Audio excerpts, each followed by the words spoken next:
Project Management Insights, providing project managers with professional development in the interpersonal skills areas of leadership, team building, and communication. Hi, welcome to this edition of Project Management Insights. Today I want to talk to you about remote teams, working with remote teams. And it's been interesting for me talking and considering this in the last few days, because remote teams for me are not only people that are really virtual in the sense that they're not working with you in the office generally, but have you considered that remote teams are also teams in other sites, especially if you work in a very large corporate where there are multiple sites across capital cities within your country or state, wherever it is that your business operates. What I've noticed is that the same things apply in these instances to if I was working with a truly remote team that might be in another country, or people working virtually from their own places, their own homes. So let's talk about some of the things that create difficulties when you're working with remote teams. First of all, have you considered the different culture?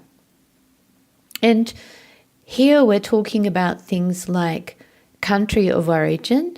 Culture is going to be different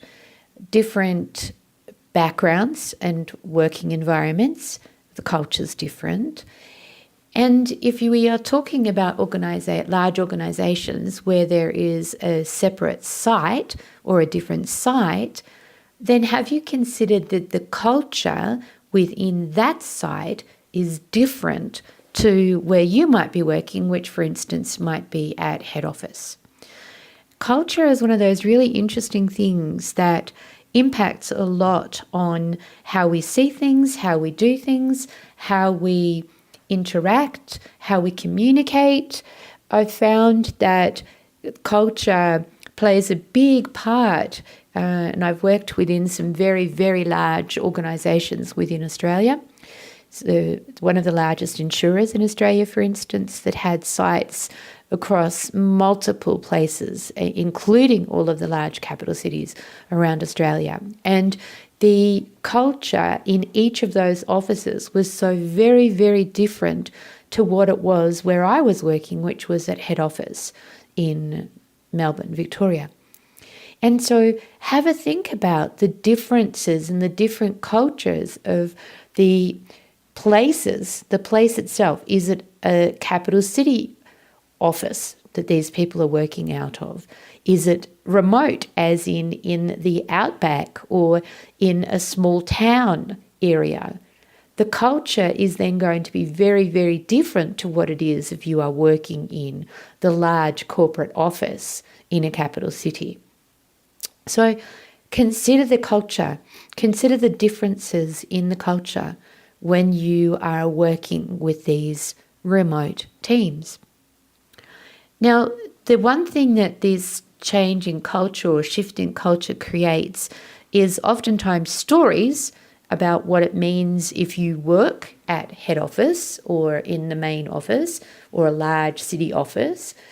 There will be a story that this group of people might have about you and who you are and how you operate and what's important.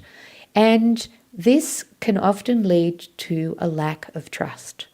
And that lack of trust is going to impact on your ability to be seen as working with them, working for them, wanting their support. Trust, as we know, is a very important part of any relationship. And so it's going to take time to build the trust that's required with the people in these remote teams or remote offices that you will be working with in your project. Now, language may be another barrier or issue in working with remote teams.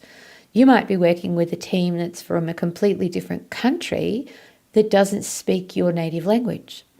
Or there might be very limited people on the team that speak your native language.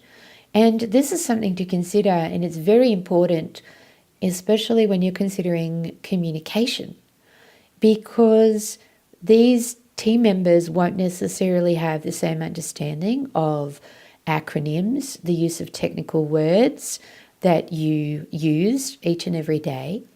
And they also might have a different meaning or a different understanding of a word, part of the culture, and therefore that will create an impact and create, I suppose, confusion or sometimes uncertainty with the remote team and those remote team members that you're working with.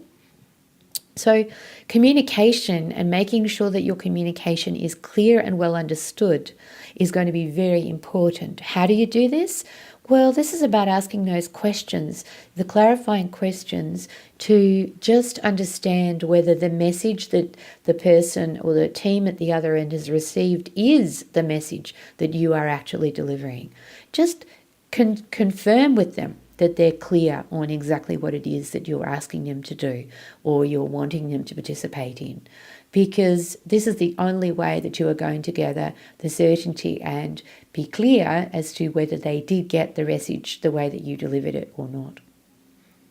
Now, different time zones, of course, is going to impact on your ability to working with remote teams. And it needs to be considered and factored into any scheduling that you do. Because if you're in a large country, whether it be the USA or England or Australia, and you are working with remote teams in India, for example, or in other parts of Asia, they're on a different time zone to you, and your day is their night, their day is your night, and so you're in a completely different space around deliverables.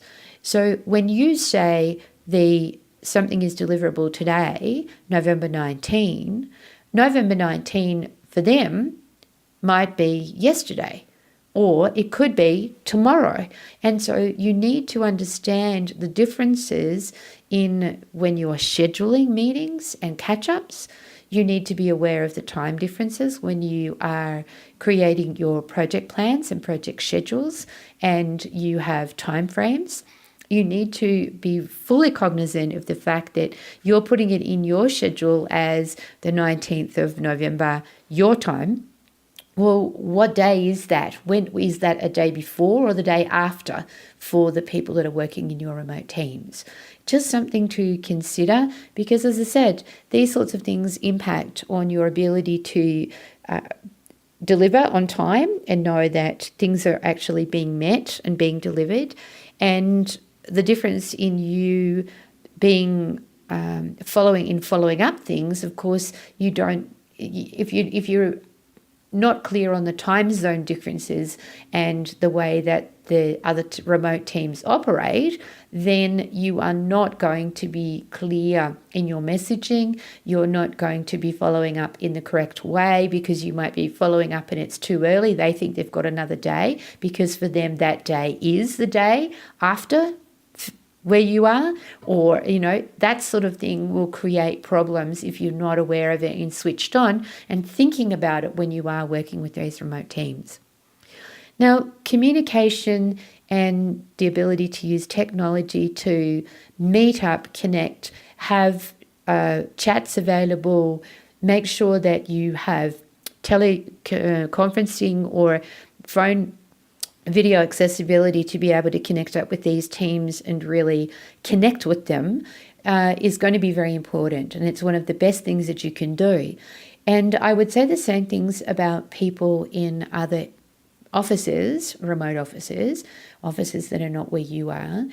Teleconferencing for me has been the best thing that's helped me understand the people, get close to them, and communicate in a way that is clearer and more open. When I can watch their body language and get a sense of who's in the room, what's going on, rather than it just being a phone call where I can't see people, or whether it's in messaging or emails, again, where I can't see and maybe misinterpreting what's going on.